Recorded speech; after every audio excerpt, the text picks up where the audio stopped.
El Che Guevara es un buen hombre que ha hecho cosas buenas por el país y el pueblo. Hay una gran cantidad de símbolos patrios que han sido blanco de difamación. Es así porque siempre los que luchan tienen enemigos. Creo que el más destacado ha sido el mártir Yasser Arafat, el símbolo Yasser Arafat. Lakhdar Bourraka es un gran luchador que se sacrificó mucho por esta patria. Una destacada figura fue Owari Boumediene. El comandante Fidel Castro para mí es un hombre que tiene escuela, tiene madera para hacer lo que está haciendo, y para mí va a ser Maduro toda la vida. El presidente Chávez, hasta el presidente Maduro siempre han sido difamados los dos. Eso no es verdad, nadie te lo puede quitar. Nelson Mandela fue un líder querido, fue un buen presidente.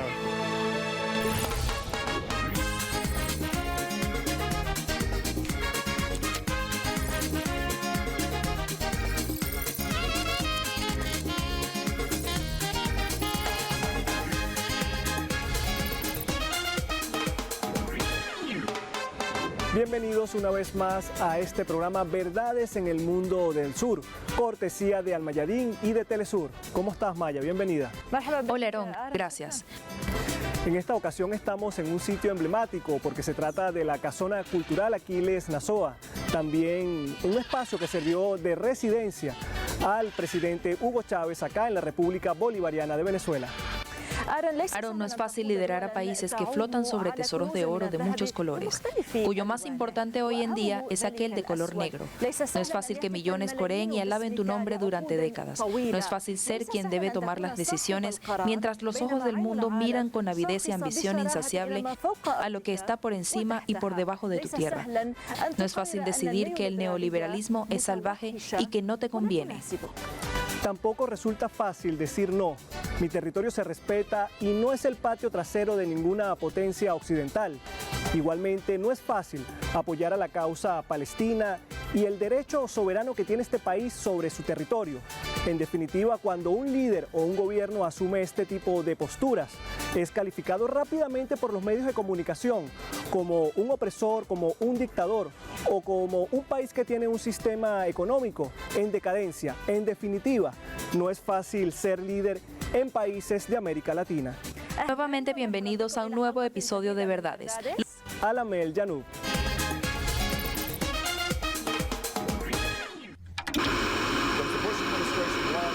Desde que la administración Bush lanzó una guerra equivocada en Irak, su política en las Américas ha sido negligente con nuestros amigos, ineficaz con nuestros adversarios, desinteresada en los desafíos que importan en la vida de las personas e incapaz de promover nuestros intereses en la región.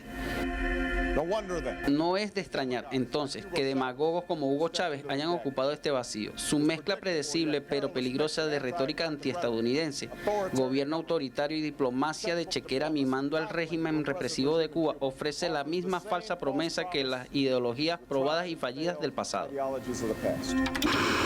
Y en esta emisión de Verdades en el Mundo del Sur le damos la bienvenida al ministro para la Cultura de Venezuela, Ernesto Villegas. ¿Cómo está, ministro? Bienvenido. Muy bien, muchas gracias. Un placer estar acá.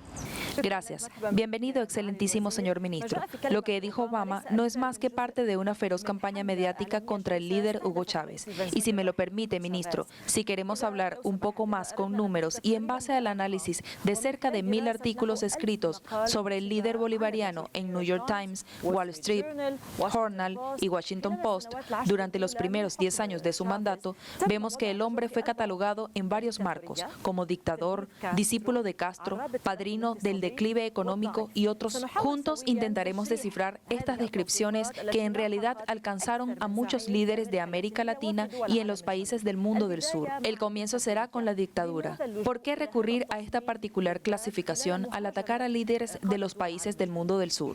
No hay duda de que la demonización, la satanización de los liderazgos alternativos que han surgido en el mundo es una línea de ataque común desde los grandes centros de poder.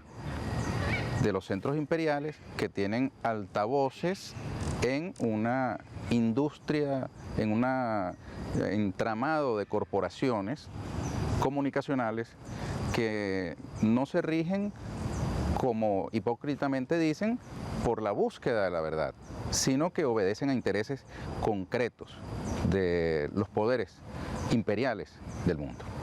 Siempre tomando algunos elementos de la realidad para hacer verosímil el ataque, pero con fines claramente ideológicos, políticos y económicos, pues pretenden minar las condiciones de vida, destruir los avances sociales, poner piedras en el camino del desarrollo, para entonces convertir a los líderes y sus países en una mala palabra frente a los pueblos. Entonces se utiliza como una especie de comodín este país sometido a la demonización de los líderes y al sabotaje económico, financiero, a la persecución internacional, se convierte entonces como en una especie de comodín para la política interna en los países. Es el caso histórico de Cuba, es el caso, por mencionar América Latina, y también es el caso de Venezuela, con el liderazgo del presidente Chávez y el liderazgo del presidente Nicolás Maduro. Ministro, y para entender un poco más el ajusticiamiento mediático que se hizo contra Hugo Chávez y contra Fidel Castro, ¿cree usted que es necesario centrarse en las difamaciones cuando se les dice a uno de estos líderes dictador? ¿O es necesario ir más allá en el debate y en el análisis y detectar los focos desde dónde vienen esos ataques? Sí, bueno, la batalla es desigual, es continua, permanente. Ahora, con el desarrollo de las tecnologías de la información y la comunicación, ya no es una batalla diaria, sino que es una batalla de hora a hora, de minuto a minuto, de segundo a segundo. Y normalmente es desigual porque hay un aparataje comunicacional que permanentemente está atacando, desinformando, distorsionando. Por supuesto, yo no niego que dentro del mundo de las corporaciones mediáticas de los distintos países y transnacionales no haya periodistas profesionales que pretendan, digamos, realizar su trabajo apegado a las normas de la ética. Pero no hay duda de que las grandes líneas editoriales, de que las, digamos, las decisiones fundamentales sobre los temas de agenda, eso, por ejemplo, llamar o no dictador a un líder o a una lideresa, eso obedece a decisiones que escapan al periodista profesional que está sencillamente tratando de hacer su trabajo, de comprender una realidad y comunicarla. Entonces se da una batalla que excede lo comunicacional. Es una batalla que tiene que tener un componente comunicacional, obviamente. Los movimientos sociales, los movimientos políticos, los pueblos organizados, los liderazgos tienen que tener un músculo comunicacional con el cual, digamos, llevar su verdad. Por ejemplo, esta iniciativa de esta alianza que están realizando estas dos televisoras tiene un gran mérito porque está acercando lugares que geográficamente están muy distantes, pero que políticamente pueden estar confrontando realidades parecidas en cuanto a la desinformación con que son manejadas las noticias y las matrices que se consumen en el mundo entero a través de los medios de comunicación. De modo pues que yo felicito esta iniciativa, creo que es muy positivo. Ministro, y usted acaba de decir algo importante, respuesta conjunta de nuestros pueblos. Y justamente, como no hay límites entre nuestros pueblos... Vamos a ver en el mapa los símbolos del mundo del sur que han sido blanco de campañas de difamación en el mapa.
Ministro, venimos de revisar un mapa donde se describe las difamaciones que se dan en nuestro sur global. Le voy a citar un caso. En las recientes elecciones presidenciales en Nicaragua se bloquearon cuentas de seguidores del Frente Sandinista. Fueron unas 1.300 cuentas que fueron bloqueadas y que seguían al Frente Sandinista de Liberación Nacional, el frente que sigue o es aliado del presidente Daniel Ortega. En Venezuela también se han dado estos casos cuando se dan las guarimbas o los denominados golpes blandos. Bien se dieron cuando el presidente Chávez y también bien se dieron cuando el presidente Nicolás Maduro. ¿Qué tienen en particular estos líderes que tanto molestan al imperio estadounidense, a Washington, al gobierno de Washington, a la Casa Blanca? Bueno, yo preferiría llamar la atención sobre un fenómeno muy interesante, en mi criterio, que es la abierta posición política que adoptan las empresas que supuestamente desde la neutralidad sirven de vehículo para ese fenómeno comunicacional actual que es el de las llamadas redes sociales. Fíjate cómo cuando bloquean algunas cuentas vinculadas a movimientos políticos o por afinidad a determinadas corrientes ideológicas, pareciera que se convierte en un delito la simpatía, adscripción, cercanía con un determinado gobierno, pero la misma norma no se aplica cuando se trata de otros gobiernos. Entonces se dan casos tan estrambóticos como el que en Twitter se coloca a medios de comunicación vinculados. Entonces es muy interesante porque ya es explícita la toma de postura por parte de esas plataformas que se presumen de imparciales. Es muy interesante para efectos del análisis crítico de los medios y ahora de las redes, el que estas compañías cada vez más van mostrando su sinceridad editorial, llamémoslo así. Y claro, tiene implicaciones tremendas porque no solamente influyen en la fijación de una agenda racional de debate, sino que también tienen implicaciones en una agenda emocional de los consumidores de información. De pronto hay líneas de desinformación que no tienen que ver exactamente con las noticias, sino con la creación de estados de ánimo en determinados segmentos de la población o en la opinión mundial respecto de un gobierno, de un movimiento político o de un líder, de un personaje.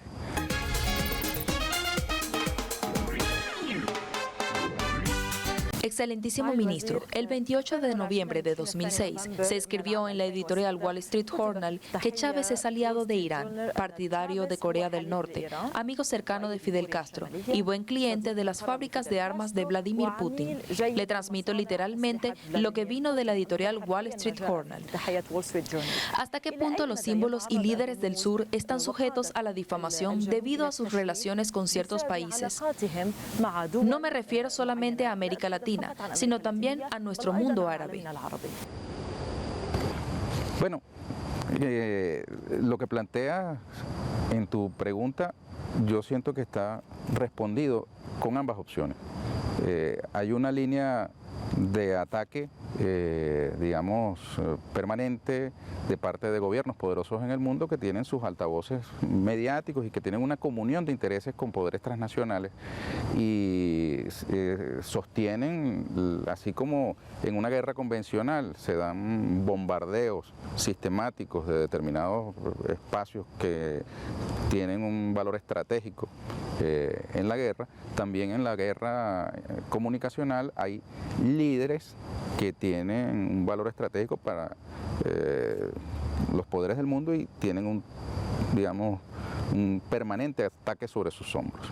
Entonces hay un relajamiento ético en estos momentos, lamentablemente, el consumidor de información no tiene ni siquiera herramientas para verificar si algo que aparentemente es verdad lo es, o en qué medida, o buscar multiplicidad de voces sobre un mismo asunto, porque el algoritmo te impone determinadas tendencias, el ataque sistemático con la difamación como herramienta de uso corriente en un mundo en el que poco importa, lamentablemente, si algo es verdad o no es verdad, sino que es más importante lo viral. Es decir, algo viral es algo más importante que algo veraz. Y precisamente de lo viral, ministro, por ejemplo, cuando un país o un gobierno o un pueblo por completo asume una postura de defensa hacia Palestina, hacia Cuba, hacia Venezuela, hacia el pueblo saharaui, inmediatamente es calificado o difamado por el gobierno de Estados Unidos.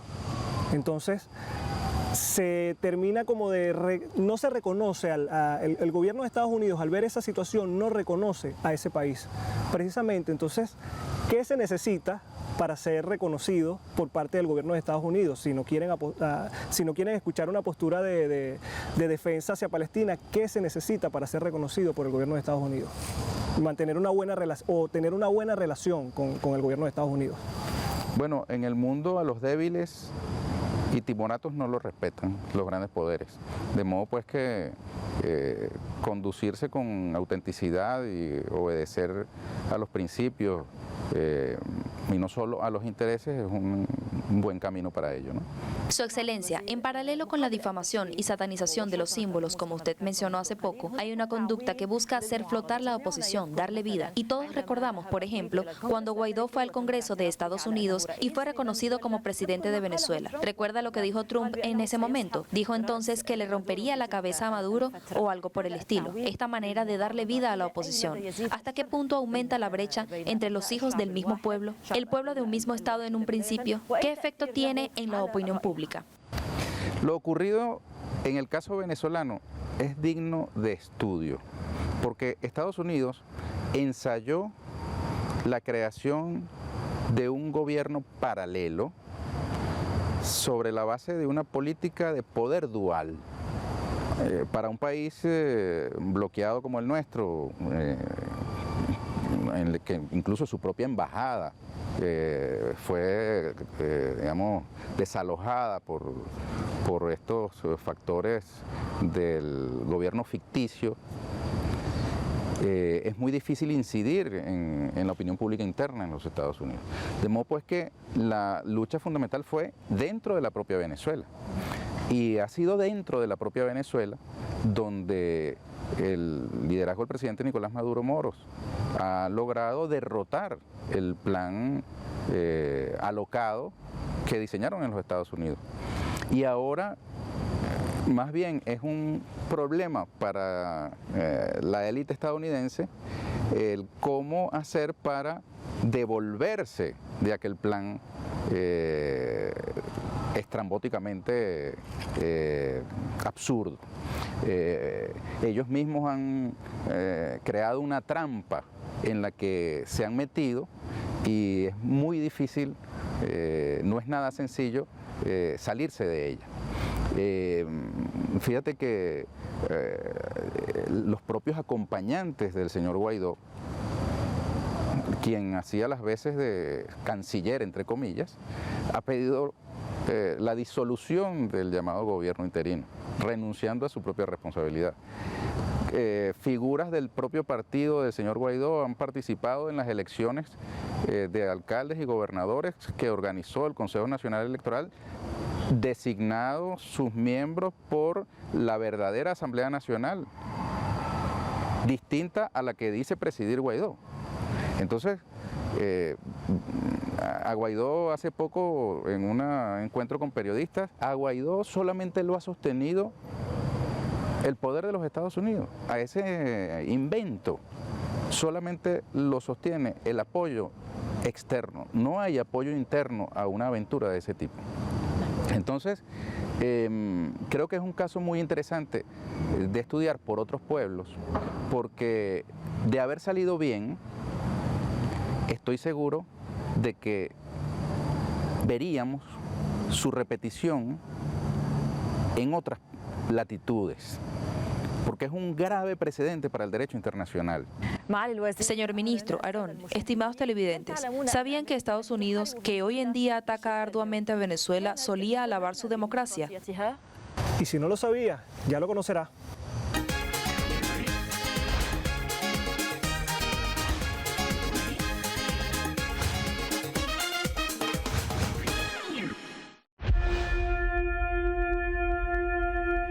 Estados Unidos puede hacer la diferencia en América del Sur en relación con la influencia de Venezuela.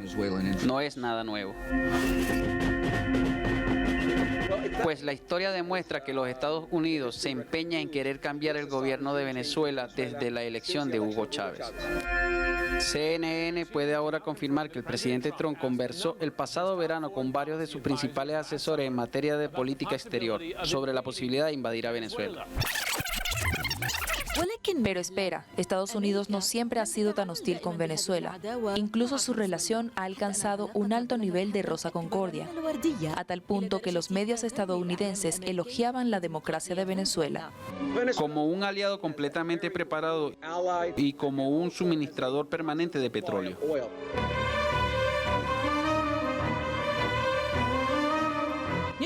The New York Times nunca perdió la oportunidad para demonizar al gobierno de Caracas y atacar al presidente Chávez y luego al presidente Maduro. Alabó el 7 de diciembre del año 73 la democracia venezolana. 10 años después, el gusto de New York Times no ha cambiado mucho, a saber que el 20 de marzo dijo que los buenos tiempos de Venezuela pueden no durar. ¿Cómo no? Cuando el país estaba por celebrar elecciones. Y Washington no quiere perder ninguno de sus patios traseros, entonces las cosas vuelven como antes. Y los titulares de los periódicos estadounidenses reanudan sus alabanzas y elogian la democracia de este país latinoamericano y sus instituciones, solo porque los resultados de las elecciones se ajustaron a sus antojos. Si no sabías que Estados Unidos alababa la democracia de Venezuela, ahora eres el que más lo sabe.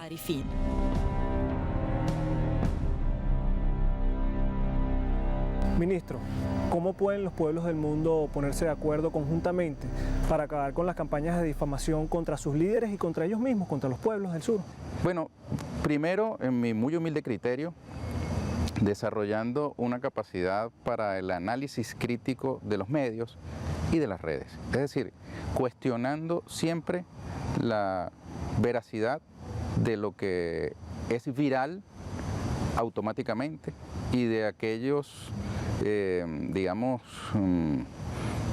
ataques demasiado notorios contra un determinado personaje, contra un determinado pueblo, aprender a descifrar las estigmatizaciones, los prejuicios, que no son gratuitos. Hoy día asistimos a una permanente disputa por la atención. Las redes, la digitalización en general, acerca lo que está lejos, pero aleja lo que está cerca. Y organizarse. Yo siento que la gran clave está en la organización popular, que no nos alejemos, que más bien nos encontremos, el diálogo cultural entre los pueblos, que podamos acercarnos en el campo de la cultura, que es el campo donde podemos dialogar con respeto a la diversidad. Nadie tiene por qué imponerle un modelo cultural a otro, nadie tiene por qué imponerle visiones ideológicas a otros, sino entender que somos parte de un mundo complejo y diverso y que en nuestro intercambio está la fortaleza de la humanidad. En nuestras guerras, confrontaciones, está el germen de la destrucción de la humanidad. Así que bienvenido a este espacio nuevamente para que podamos dialogar con todos los pueblos del mundo, con el respeto que todos merecemos y con el amor y la fraternidad que el pueblo venezolano tiene particularmente por el mundo árabe. Y ministro, nuestros líderes no solamente representan a nuestros países, también lo que comemos representa nuestra historia y nuestra cultura. Y siendo el tema interesante y extenso y el tiempo es corto, vamos a conocer una de las comidas venezolanas más deliciosas. Me refiero a las cachapas en tan solo un minuto.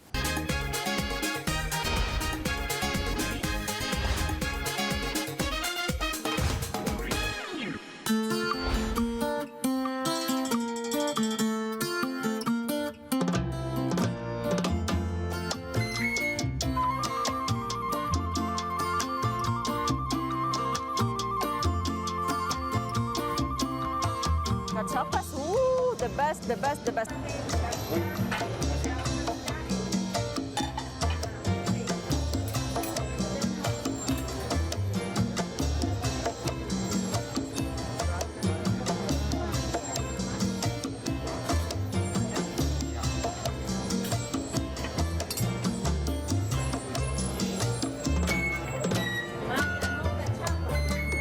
Para, cachapa.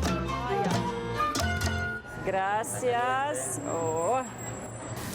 Un minuto bastó para que todos aquí sintiéramos hambre. Señor ministro, ¿qué comida prefiere usted más, a las cachapas o las arepas? Yo personalmente prefiero las cachapas con mucho queso. Te respondo esa pregunta después que tú me respondas una.